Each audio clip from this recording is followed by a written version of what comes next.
আর্থিক সহযোগিতা করবো প্রয়োজনে আপনাদের ছেলে মেয়েগুলোকে যাতে উচ্চশিক্ষায় শিক্ষিত হয়। মাথায় থাকবে তো মায়েরা? বাচ্চাদেরকে একটু ভালো করে দায়িত্ব নিয়ে আপনাদেরকে পড়াতে হবে,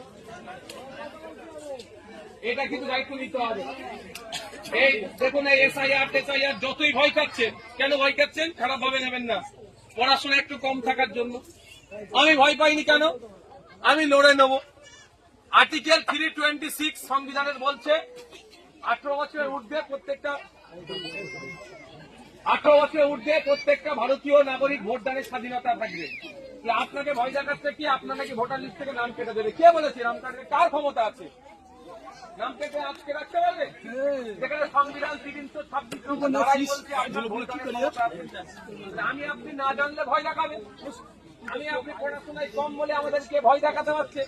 আমাদের বাচ্চারা যদি পড়াশোনায় ভালো হয়ে যায়, আমাদেরকে ভয় দেখালে আমাদের বাচ্চারা এসে বলবে না মা এটা ভুল কথা।